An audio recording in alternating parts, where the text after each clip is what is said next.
Hello everyone, कैसे हो सब। I hope all are doing well. Welcome back to my channel. So आज इस वीडियो में हम लोग अपना न्यू टॉपिक कवर करेंगे, डेट इज़ फ्री कंसेंट। जब हम लोगों ने एसेंशियल एलिमेंट्स पढ़े थे वैलिड कॉन्ट्रैक्ट के, तो उसमें से मैंने एक आपको एलिमेंट बताया था फ्री कंसेंट, कि एक कॉन्ट्रैक्ट को वैलिड होने के लिए कॉन्ट्रैक्ट फ्री कंसेंट होना जरूरी है। But the question is what is consent.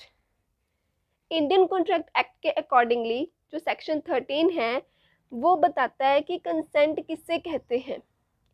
कहते हैं व्हेन टू और मोर पर्सन्स, जब दो या दो से ज़्यादा पर्सन्स एग्री होते हैं सेम ही चीज़ के लिए सेम ही सेंस में, उसे कहते हैं कंसेंट। एग्जाम्पल समझते हैं। एग्जाम्पल से मान लीजिए ये एक पर्सन है, ठीक है, इसके पास ना दो घर हैं, एक हरिद्वार में एंड एक दिल्ली में, ठीक है। अब ये एक पर्सन है, ये ना इसको अपना घर बेचना चाहता है। कौन सा? जो घर हरिद्वार में है, ठीक है। और ये भी एक्सेप्ट कर लेता है ऑफर को, ये समझकर कि वो मुझे हरिद्वार वाला घर बेच रहा है।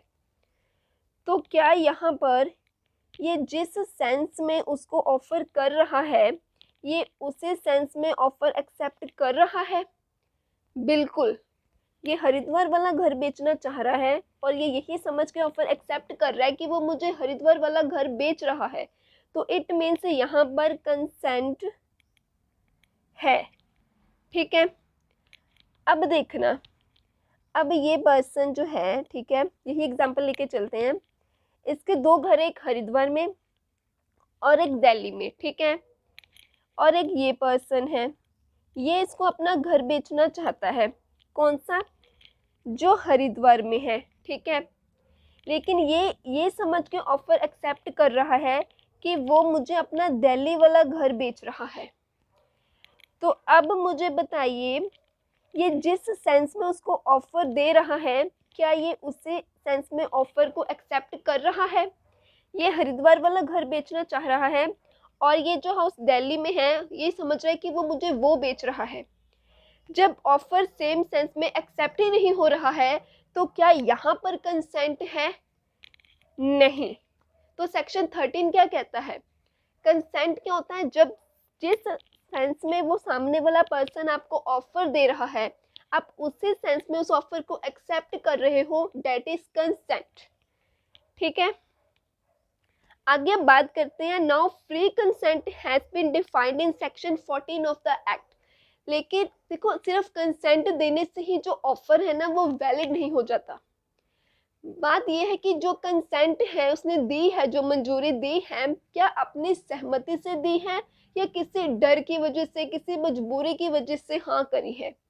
तो सेक्शन 14 बताता है कि अगर तो जो हाँ की गई है वो कॉर्जन की वजह से, अनड्यू इन्फ्लुएंस की वजह से, फ्रॉड की वजह से, मिस रिप्रेजेंटेशन या फिर मिस्टेक की वजह से अगर कंसेंट मिली है तो उसको फ्री कंसेंट नहीं माना जाएगा। सबसे पहले अब देखते हैं कि ये कॉर्जन क्या है।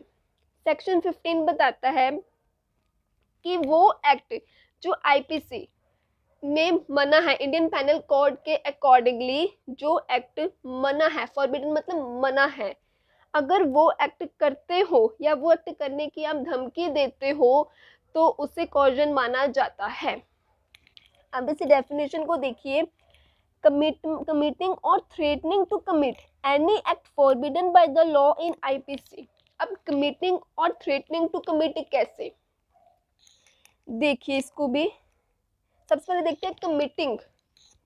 ये एक पर्सन है, ठीक है, और ये एक पर्सन है और एक ये है, ये फादर है और ये सन है, ठीक है। इसने क्या करा, इसका जो सन है ना उसको किडनैप कर लिया। क्या कर लिया? किडनैप कर लिया। किडनैप करने के बाद ये इसके फादर को बोलता है कि अपनी प्रॉपर्टी का 10% मुझे ट्रांसफर कर। तो यहाँ पर कमिटमेंट करने के बाद वो उससे कॉन्ट्रैक्ट कर रहा है कि मुझे ट्रांसफर कर अपनी प्रॉपर्टी, किडनैप करने के बाद। अब बात करते हैं, यहाँ पे लिखा था कमिटमेंट टू कमिट, ठीक है। थ्रेटनिंग टू कमिट का मतलब क्या हुआ? अगर इसी एग्जाम्पल को लेके चले, ठीक है, ये फादर और ये सन है, अगर ये इसको बोले कि तू मुझे अपने प्रॉपर्टी का 10% ट्रांसफ़र कर, नहीं तो मैं तेरे सन को किडनैप कर लूँगा। यहाँ पर उसने किडनैप करा नहीं है, थ्रेटनिंग टू कमिट, ऐसा करने की धमकी दे रहा है, ठीक है। तो ये फ़र्क था कमिटमेंट और थ्रेटनिंग टू कमिट के लिए। अब मुझे बताओ, किसी को किडनैप करने का एक्ट आईपीसी के अकॉर्डिंगली मना है, ठीक है। और ऐसा अगर वो किडनैप कर रहा है या किडनैप करने की धमकी देकर सामने वाले पर्सन से उसकी प्रॉपर्टी ले रहा है, उससे कोई भी कॉन्ट्रैक्ट करा रहा है, तो वो क्या है, कॉर्जन, ठीक है। इसके अलावा अनलॉफुली डिटेनिंग, डिटेनिंग का मतलब जब्त कर लेना, जब्त करना, ठीक है। कहते हैं डिटेन करना या फिर डिटेन करने की धमकी देकर अगर आप कोई कॉन्ट्रैक्ट करते हो तो उसे भी कॉर्जन माना जाता है। अब डिटेनिंग कैसे, इसके भी एग्जांपल देख लेते हैं। मान लीजिए ये जो है ना एक पर्सन है, इसने ना बहुत अच्छा शानदार सा घर बनवाया, ठीक है। अब इस पर्सन ने क्या करा, इसके ना फैक्ट्री थी, एक कारखाना था, उसके जो डॉक्यूमेंट्स थे ना वो जब्त कर लिए, ठीक है। और इसको बोला कि अगर तूने मुझे ये अपना घर नहीं बेचा ना, तो मैं तेरी जो प्रॉपर्टी मैंने जब्त करी है ना उसके डॉक्यूमेंट्स से को रिटर्न नहीं करूँगा। तो यहाँ पे उसने कोई चीज़ जब्त करके डिटेन करके उससे कॉन्ट्रैक्ट करवा रहा है, या फिर वो उसको धमकी दे दे। और थ्रेटनिंग टू डिटेन कैसे, कि अगर तूने मुझे ये घर नहीं बेचा ना तो मैं तेरी प्रॉपर्टी जब्त कर लूँगा, ठीक है। तो ये सब क्या है, कॉर्जन, ठीक है। और इनकी इंटेंशन क्या होती है, हम ये मेन ये जो भी हम ये कर रहे हैं कमिटमेंट या फिर थ्रेटनिंग टू कमिट, डिटेन कर रहे हैं या डिटेन करने की धमकी दे रहे हैं, इसके पीछे इंटेंशन क्या है, सामने वाले पर्सन से कॉन्ट्रैक्ट करवाना, चाहे उसका घर खरीदने के लिए, चाहे प्रॉपर्टी अपने नाम करवाने के लिए। ये सब के पीछे इंटेंशन यही है कि सामने वाला पर्सन डर धमका धमकी जैसे भी है मान जाए हमारी बात, ठीक है। नेक्स्ट बात करते हैं अनड्यू इन्फ्लुएंस। सेक्शन 16 में क्या बताया, अनड्यू इन्फ्लुएंस क्या है, जब एक पार्टी अपनी पोजीशन का फ़ायदा उठाकर सामने वाली पार्टी को डोमिनेट करती है, अपना प्रभाव डालती है सामने वाली पार्टी पर, उसका अनफेयर एडवांटेज उठाने के लिए। सिंपल लैंग्वेज में आप ये बोल सकते हो, जब एक पार्टी दूसरी पार्टी का नाजायज़ फ़ायदा उठाती है अपनी स्ट्रॉन्ग अथॉरिटी होने से, या बहुत उसको है कि इसको तो मेरे ऊपर बहुत विश्वास है, इस बात का मैं बहुत अच्छे से फ़ायदा उठा सकता हूँ, या किसी की बीमारी का फ़ायदा, मतलब किसी की मजबूरी का आप फ़ायदा उठा रहे हो, ये अनड्यू इन्फ्लुएंस। कहते हैं वेयर वन पार्टी, जब कहते हैं कि अपनी अथॉरिटी का फ़ायदा उठा रही है, फिड्यूशरी रिलेशनशिप मतलब ट्रस्ट, ठीक है, ट्रस्ट रिलेशनशिप का फ़ायदा उठा रही है, किसी के अनसाउंड माइंड होने का फ़ायदा उठा रही है, और इस चीज़ों का फ़ायदा उठाकर वो किसी से कॉन्ट्रैक्ट करवा रही है, तो वो अनड्यू इन्फ्लुएंस माना जाएगा। इसकी भी एग्जांपल देख लेते हैं, आपको अच्छे से समझ में आएगा फिर। Let's take an example. ये एक एडवोकेट है, कौन है, एडवोकेट है जी, ये सामने उसका क्लाइंट, ठीक है, सामने कौन है, क्लाइंट है। अब क्लाइंट ने ना इस एडवोकेट पर ट्रस्ट करके अपने केस से रिलेटेड सारी बातें बता दी, सारा सच झूठ सब बता दिया। अब एडवोकेट ने इसी बात का फ़ायदा उठाया, अपनी पोजीशन का फ़ायदा उठाकर उसने इसको बोला, चल मैं तेरा केस सॉल्व करवा दूंगा, तेरे को जितवा दूंगा, तू पहले अपनी प्रॉपर्टी मेरे नाम कर, अपनी प्रॉपर्टी का कुछ हिस्सा, मान लो 5% हिस्सा है, वो कह रहा है कि तू मेरे नाम कर। तो ये अनड्यू इन्फ्लुएंस है, यहाँ पर उसने इसके ट्रस्ट का फ़ायदा उठाया, उसने विश्वास करके ही सब बताया था ना सच झूठ, और अपनी पोजीशन का भी फ़ायदा उठाया, उसकी मजबूरी का फ़ायदा उठाया, और उससे क्या करा, कॉन्ट्रैक्ट करवा लिया कि चल अपनी प्रॉपर्टी मुझे ट्रांसफ़र कर, ठीक है। अनसाउंड माइंड हो गया, या फिर किसी की इलनेस का फ़ायदा उठाना कैसे हो गया, या फिर मान लो ये एक पेशेंट है बेचारा, ठीक है, पेशेंट है, ठीक है, और डॉक्टर है। अब ये पेशेंट का ना बहुत बुरी तरह से एक्सीडेंट हो गया, मान लो अगर इसका ना जल्दी से ऑपरेट नहीं हुआ तो इसको ना मतलब 15 मिनट के अंदर कह रहे हैं कि इसको ऑपरेट नहीं हुआ तो बेचारा बचेगा नहीं। अब डॉक्टर को पता है कि और कोई हॉस्पिटल यहाँ से काफ़ी दूर है, इसको इलाज भी यहीं पे करवाना पड़ेगा, तो क्यों ना इस बात का थोड़ा फ़ायदा उठाया जाए। डॉक्टर ने क्या करा, वैसे तो उसको ऑपरेशन के मान लो 1 लाख लगने थे, बोला 1 लाख लगना है लेकिन आप मुझे 3 लाख दोगे तभी ऑपरेशन करूंगा। अब जान तो बचानी है ना, तो 3 लाख देने पड़े। ठीक है, तो ये था अनड्यू इन्फ्लुएंस। इस केसेस में पता क्या होता है, ये जो कॉर्जन मैंने बताया आपको, या फिर मैंने अभी जो अनड्यू इन्फ्लुएंस है, ये सभी जो है ना, एक बात याद रखना, ये जो है ये वॉइडेबल कॉन्ट्रैक्ट होते हैं। वॉइडेबल का मतलब क्या होता है, अगर मान लो, वैसे इसी डॉक्टर वाली एग्जांपल से समझ लेते हैं कि वॉइडेबल कॉन्ट्रैक्ट क्या होता है। ये जो पेशेंट था ना, ठीक है, जब बेचारे को मजबूरी थी तब तो इसने 1 लाख की जगह उसको 3 लाख दे दिया। ठीक है, अगर तो इसने ये बात नहीं बाद में बताई कि डॉक्टर ने मेरी मजबूरी का फायदा उठाकर मुझसे 2 लाख एक्स्ट्रा लिए हैं, तब तो कुछ नहीं हो सकता। हाँ, अगर ये बात ये कोर्ट में जाके बता दे और इस बात को प्रूफ कर दे, तब ये कॉन्ट्रैक्ट वॉइडेबल हो जाएगा। फिर जो कोर्ट है ना, वो डॉक्टर को बोलेगी, डॉक्टर साहब इसके जो 2 लाख आपने एक्स्ट्रा इससे लिए ना, इसको रिटर्न किए जाए। ठीक है, यहाँ पर जो होता है ना, बंदा जिसके साथ वो ऐसी हैपनिंग हुई है, ठीक है, जिसको धमकाया गया है या फिर जिसको मतलब जिसकी मजबूरी का फायदा उठाया गया है, अगर वो जाके कोर्ट में बता देना और वो अपनी इस बात को प्रूफ कर दे, तो ये कॉन्ट्रैक्ट वाइडेबल कॉन्ट्रैक्ट हो जाता है। ठीक है, नेक्स्ट है अब फ्रॉड। फ्रॉड होता है जब एक पार्टी दूसरी पार्टी को कन्विंस करती है एग्रीमेंट में एंटर होने के लिए। कैसे, अब ये फ्रॉड भी वॉइडेबल कॉन्ट्रैक्ट होता है। ठीक है, कैसे, suggesting a false fact to be true. देखो, आपको पता है कि ये बात गलत है, फिर भी आप सामने वाले पर्सन को सही बोल रहे हो।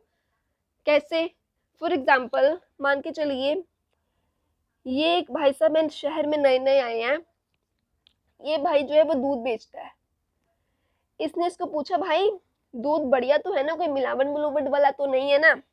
इसको पता है उसमें मिलावट है, ये मिलावट करता है, फिर भी झूठ बोल रहा है, नहीं नहीं हम तो एकदम प्योर मिल्क बेचते हैं, बिना अडल्ट्रेशन के, बिना किसी मिलावट के। तो ये क्या है, उसके साथ फ्रॉड कर रहे हो। नेक्स्ट है actively concealing facts while having the complete knowledge of such facts.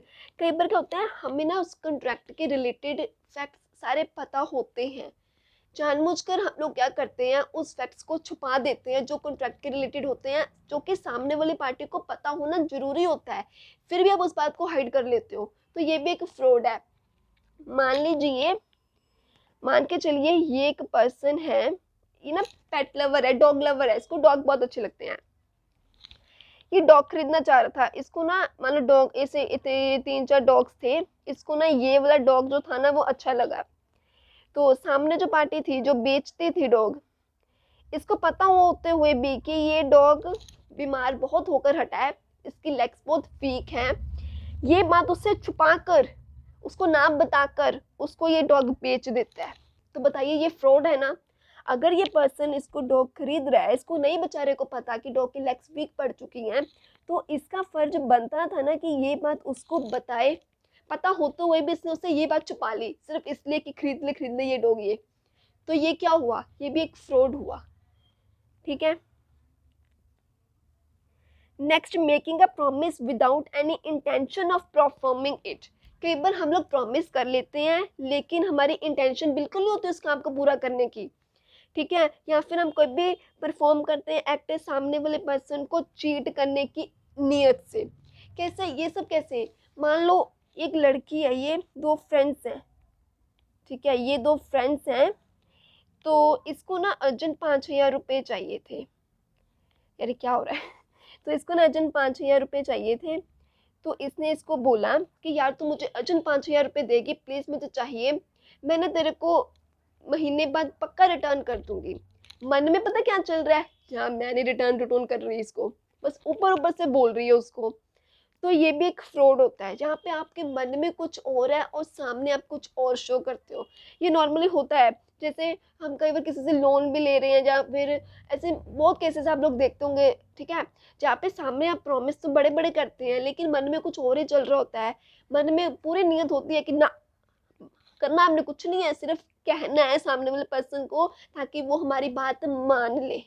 ठीक है, या फिर when the court finds an act to be fraudulent, या फिर आप कोई भी ऐसा एक्ट कर रहे हो जो कोर्ट की नज़रों में फ्रॉड है, जो कोर्ट ने ऑलरेडी मना किए हुए हैं, ऐसे कोई भी आप काम करते हो ना, तो ये सब क्या है, फ्रॉड ही माना जाता है। ये सब चीज़ें आप जानबूझ के करते हो, पता होते हुए भी जब किसी से कोई बातें छुपाते हो, किसी को झूठ बोलते, उससे कॉन्ट्रैक्ट करते हो, तो ये फ्रॉड माना जाता है। नेक्स्ट है अब हमारा miss representation. Miss representation is innocent, मतलब नॉट इंटेंशनल, जहाँ पे आपकी इंटेंशन नहीं होती है, आपको खुद को ही नहीं पता होता है, आपको खुद को ही ऐसा लगता है कि वो चीज़ सही है, इसलिए आप सामने वाले पर्सन को भी वैसे ही बोल देते हो। कैसे एग्जाम्पल से समझ में आएगा, मान लीजिए ये ना एक पर्सन है, ऐसे रुको एक मिनट, एक ए पर्सन है, ठीक है, और एक बी पर्सन है। ए पर्सन ने ना मोबाइल बेचा किसको, बी को, बिना ये बताए कि मोबाइल में जो बैटरी है वो डुप्लीकेट है, ठीक है। बी को नहीं पता, इसने बी को मोबाइल सेल कर दिया। अब बी ने फर्दर वही मोबाइल सी को सेल कर दिया, ये बोलकर कि मोबाइल में कुछ गड़बड़ी नहीं है। इसने सी को ये बात नहीं बताई कि मोबाइल में जो बैटरी है वो डुप्लीकेट है। क्यों? क्योंकि इसको खुद को ही नहीं पता था। अब डिफरेंस समझना फ्रॉड और मिस रिप्रेजेंटेशन का, ध्यान से समझना, एक मिनट। हाँ, ए को पता था कि बी को जब वो मोबाइल बेच रहा है उसकी बैटरी डुप्लीकेट है, पता होते हुए भी बी को ये बात बिना बताए उसने सेल कर दी, ये हुआ फ्रॉड। क्लियर? बी को नहीं पता था कि मोबाइल की जो बैटरी है वो डुप्लीकेट है, बी मोबाइल को ये बी सी को बेच देता है, बी को ये बोल के, ठीक है, मतलब बी सी को ये बोल के मोबाइल बेच देता है कि मोबाइल बिल्कुल सही है। वो ऐसा क्यों बोल रहा है? क्योंकि उसको खुद को नहीं पता, इनोसेंटली वो ऐसा बोल रहा है, इनोसेंटली। ये हुआ मिस रिप्रेजेंटेशन। फिर से ध्यान से समझ लो, ए को पता था कि बी को जो वो मोबाइल बेच रहा है उसकी बैटरी डुप्लीकेट है, पता होते हुए इसने जानबूझकर बी को ये बेचा बिना बताए, ये हुआ फ्रॉड।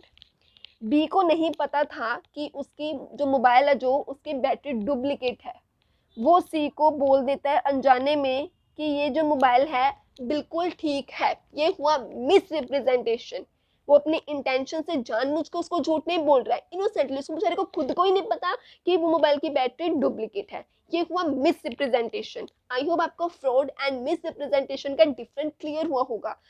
मिस रिप्रेजेंटेशन जो आप अनइंटेंशनली, आपको खुद को ही नहीं पता होता, फ्रॉड इंटेंशनली, आप जानबूझकर झूठ बोलते हो, ठीक है। नेक्स्ट बात कर लेते हैं मिस्टेक।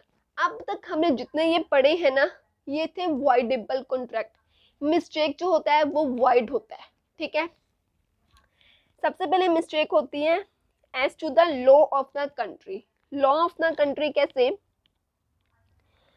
मान लीजिए हम लोग, मानना क्या है, ये है ना, हम लोग इंडियन है ना, तो हमको पता है ना कि इंडियन फ्लैग की, अगर आप इंडियन फ्लैग का ऐसे मतलब फेंकते हो या ऐसा कुछ, तो वो गलत है हमारे लॉ के अकॉर्डिंगली। हमें अपने इंडियन लॉ तो पता ही है, हम सब इंडियन है, हमें पता है हम अपने फ्लैग को ऐसे डिसरिस्पेक्ट नहीं कर सकते।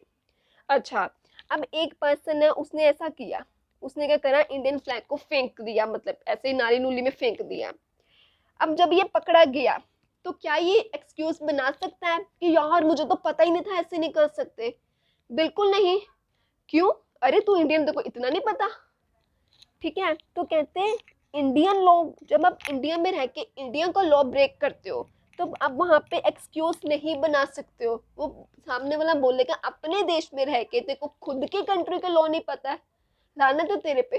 इतना तो बच्चों को भी पता है कि फ्लैग कैसे डिसरिस्पेक्ट नहीं कर सकते हैं, ठीक है।